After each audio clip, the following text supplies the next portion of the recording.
Assalamualaikum warahmatullahi wabarakatuh. Perkenalkan, nama saya Nisa Aulia. Saya dari Prodi Teknik Perminyakan kelas 1C dengan nomor pokok mahasiswa 21321041. Di sini saya akan menjelaskan tentang pedoman umum ejaan bahasa Indonesia. Yang pertama ada pemakaian huruf. A. Huruf abjad. Huruf abjad ini adalah suatu kumpulan huruf berdasarkan urutan yang umum atau baku. Contohnya pada tabel berikut ini, di mana ada huruf kapital, ada A besar, B besar, C besar, D besar, dan E besar. Yang kecil ada A kecil, B kecil, C kecil, D kecil, dan E kecil. Untuk namanya ada A, B, C, D, dan E. B. Huruf vokal. Huruf vokal ini adalah bunyi ujaran akibat adanya udara yang keluar dari paru-paru, tidak terkena hambatan atau halangan. Huruf yang melambangkan vokal dalam bahasa Indonesia itu terdiri dari A, E, I, O, dan U. Nah, kita bisa lihat pada tabel berikut ini, di mana huruf vokal A, posisi awalnya ada api, asing, dan asin. Untuk posisi tengahnya ada padi, pasir, dan pari. Untuk posisi akhirnya ada lusa, maya, dan nama. Untuk huruf vokal E-nya, terdapat contoh pemakaian dalam kalimat. Posisi awalnya ada emas, posisi tengahnya ada kena, posisi akhirnya ada tipe.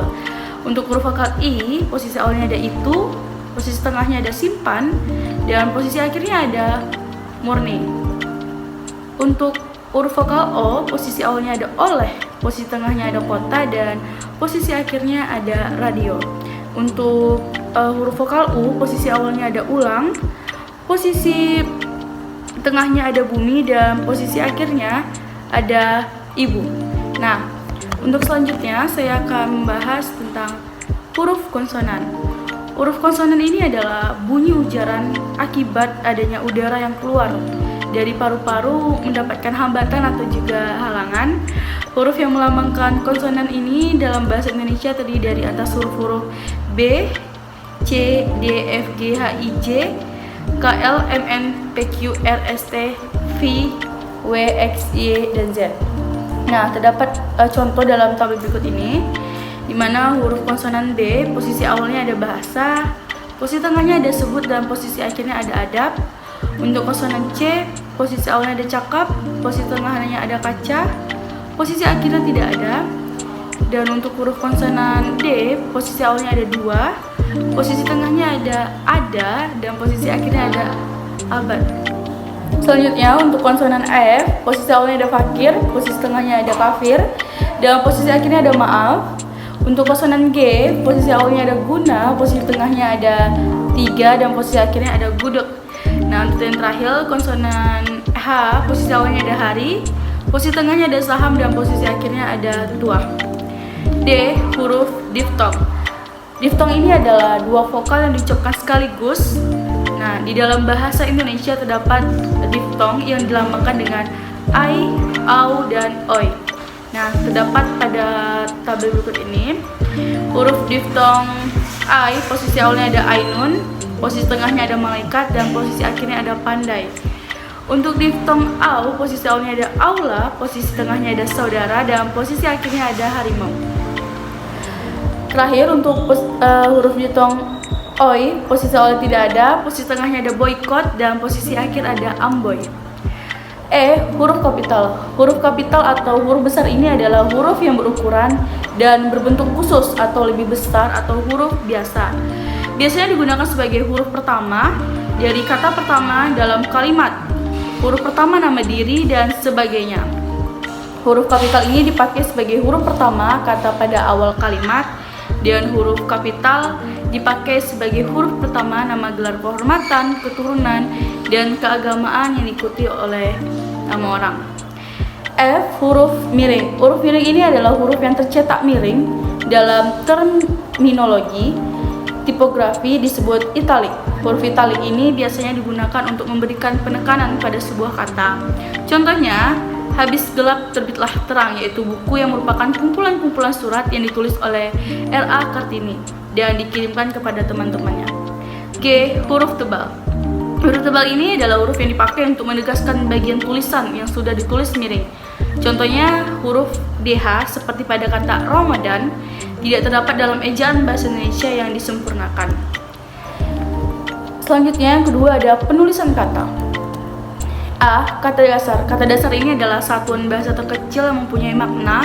Contoh kata dasar itu seperti makan, tidur, baca, tulis, masak, dan sapu.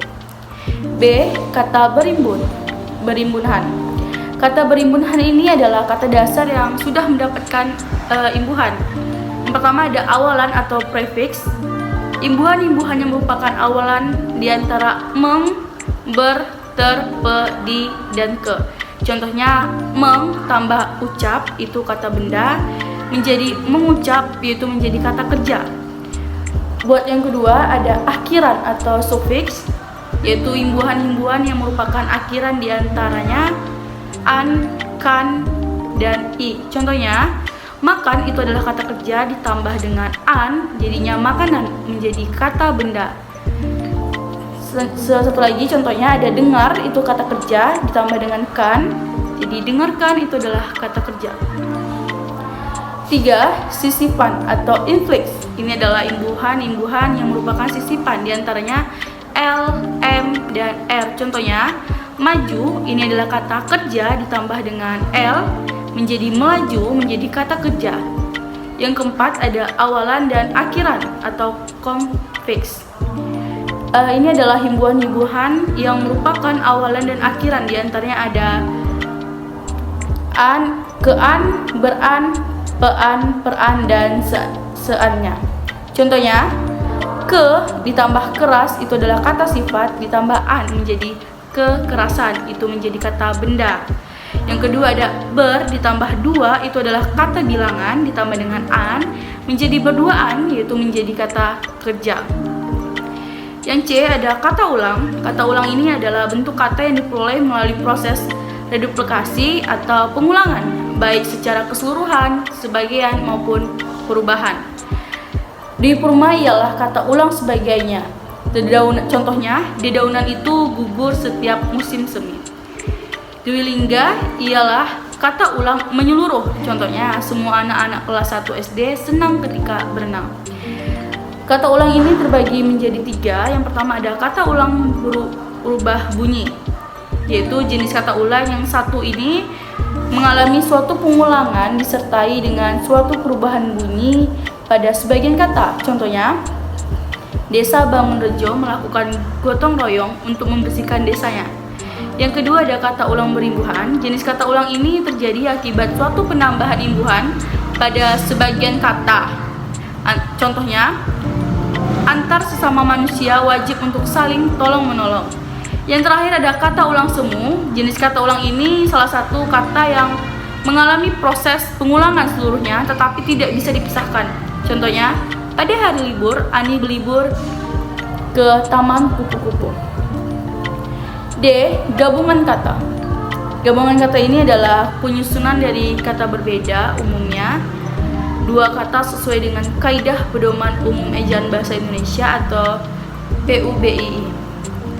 Contoh gabungan kata tersebut yakni duta, besar, simpang 4, meja tulis, kambing hitam, orang tua ataupun rumah sakit jiwa. E.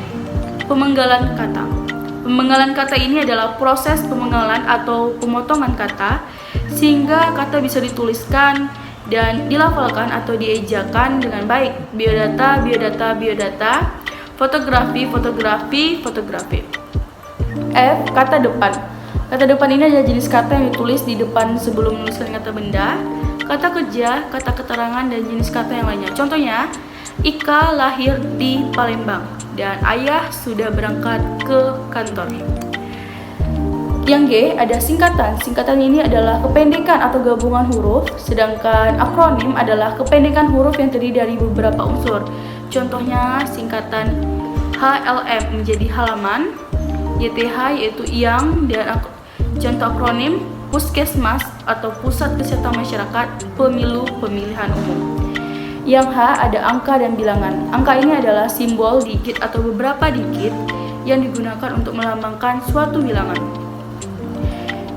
Ya, bilangan adalah ekspresi matematika yang telah didefinisikan yang digunakan untuk melakukan perhitungan.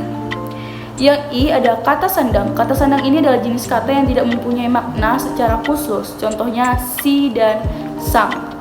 Fungsi kata sandang yang pertama membentuk benda atau bisa juga kata ganti orang.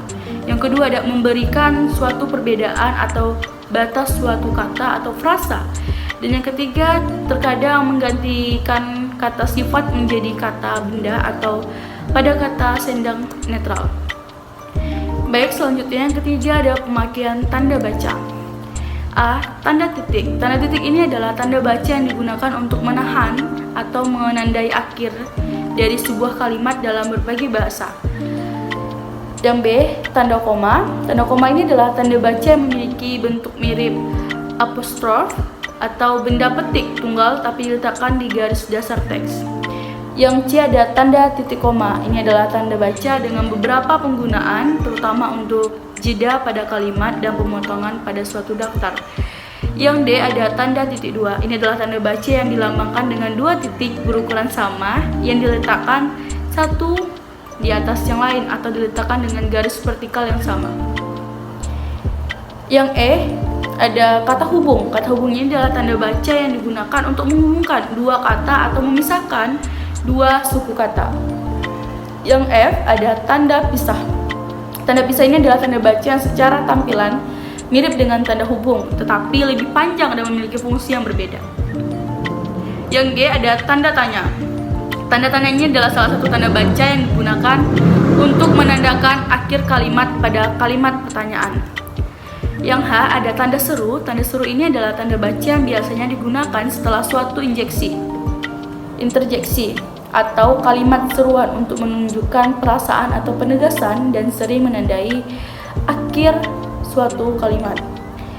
Yang I ada tanda elipsis, yaitu adalah tanda baca yang biasanya menandai penghilangan sengaja suatu kata atau frasa. Yang J ada tanda petik. Tanda petik ini adalah tanda baca yang digunakan secara berpasangan untuk menandai ucapan, kutipan, frasa, dan kata. Yang K ada tanda kurung. Ini adalah tanda yang digunakan secara berpasangan dalam kurung buka dan kurung tutup untuk memisahkan atau menyisipkan teks ke dalam teks lain. L tanda garis miring adalah tanda baca yang berbentuk garis hampir vertikal yang bagian atasnya agak condong ke sebelah kanan dan bagian bawahnya ke sebelah kiri garis vertikal. Yang M ada tanda peningkat. Ini adalah tanda baca pada bahasa yang menggunakan alfabet Latin atau alfabet tertentu lainnya. Baik, itu saja yang bisa dapat saya sampaikan tentang pedoman umum ejaan bahasa Indonesia. Apabila ada kesalahan kata, saya mohon maaf. Saya akhiri, wabillahi taufiq wal hidayah. Wassalamualaikum warahmatullahi wabarakatuh.